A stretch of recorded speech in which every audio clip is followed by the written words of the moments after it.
Okay, folks, so I want to try to do just a quick, like, crude demonstration with some of this aerogel that I had gotten.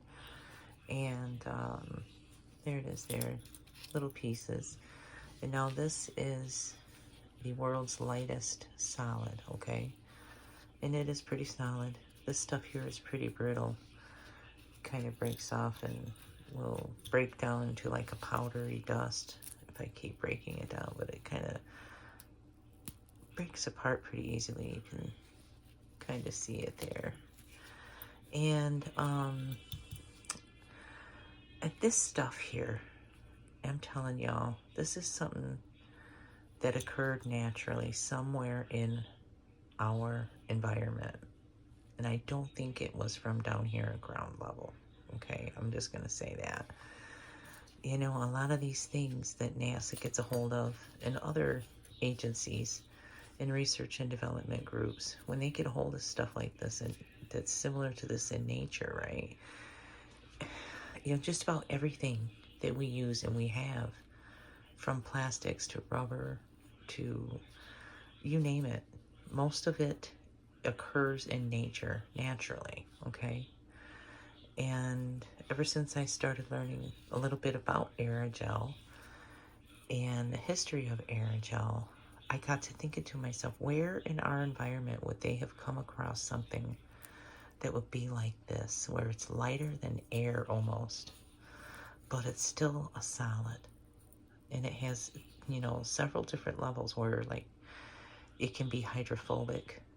It can be made to be hydrophilic, which hydrophobic is that it repels water. This stuff here is hydrophobic. And you can see it. It's floating in the water there. It wants to float.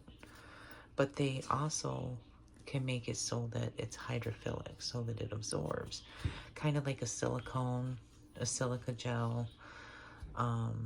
You'll find these types of packets like this in with things that you want to keep fresh, that you buy, different products and stuff. And then you also have like this type of material here, which is typically found in diapers, okay?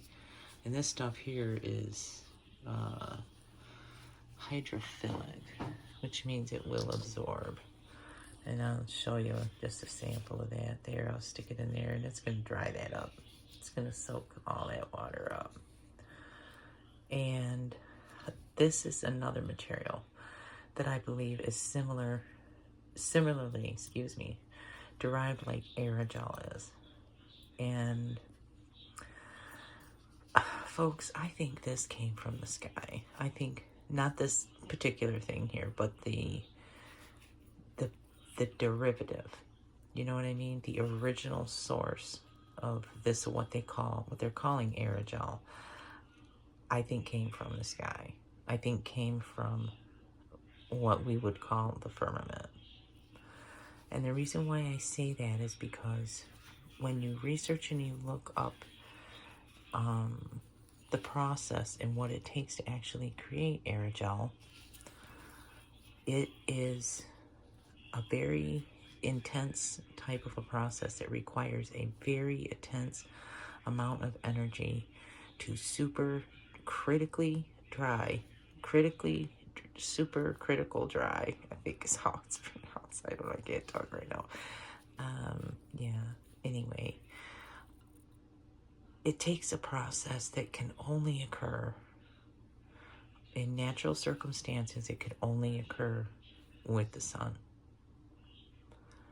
So that tells me that if something like this were to be found in nature, it would be found in the sky, up very close to the sun, up where the natural process of supercritical drying of silica of a kind, a type of silica, would occur.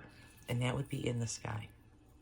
So I think aerogel has got some kind of relation to the story and the information that had surfaced about sky ice, right?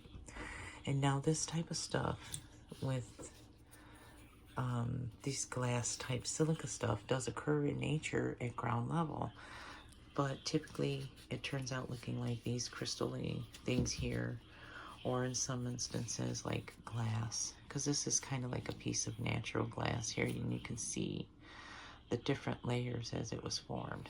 But this was sourced here locally. This came out of the Three Kids mine, which is getting ready to be redeveloped into a bolstering neighborhood. But anyway, this is like a silica type of a thing. This is like a fiberglassy type of a thing.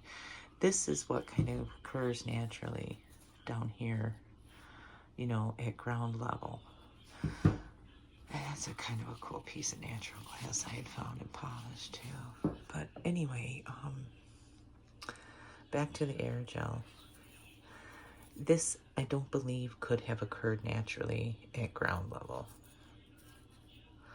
So when these scientists in these research and development groups find things that occur in nature, they'll discover something in nature, right? They will withhold it and keep it from the public until after they've gotten it back to their labs and reverse engineered it and created a new version of it that's almost identical to it, but just a macro fraction of a molecule off from the original that's found in nature, just enough so that they can patent it, because they can't patent anything that occurs in nature. That's why these research and development groups take a lot of things that they find in nature back to their laboratories, tweak it around a little bit, so they can then get a patent on it and market it to the public for general different uses and sell it. But this particular thing here for aerogel has, you know, there's a very big market for this type of material like this. And I think myself personally that they found it in the sky.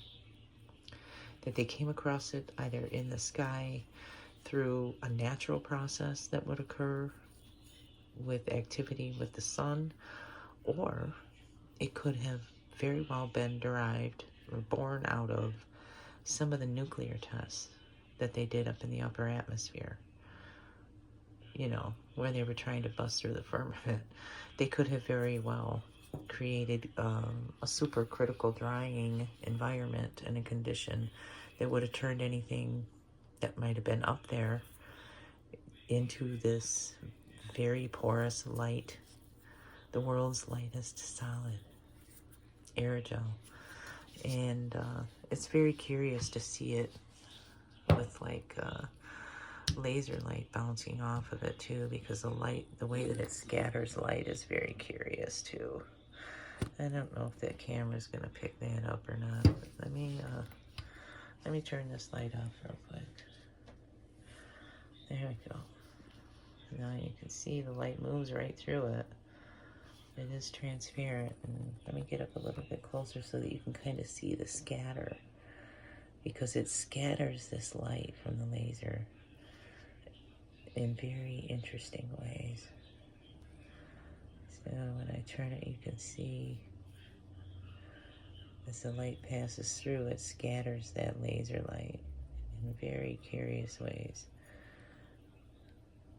And I don't know, folks, it kind of is upsetting to me that these research and development groups can go out into our environment that we live in, on our planet, and discover things. And then when they come across something really, really cool, they just keep it to themselves for a while until they can control the release and the narrative of it and control the market for it. I just think that's incredibly wrong. You know what I mean? And it's disingenuous as far as I'm concerned, because especially when you're dealing with research and development groups that are getting federal funding and getting public dollars, we're paying them essentially to go out to discover things in nature and then hide it from us, you know? But anyway, yeah,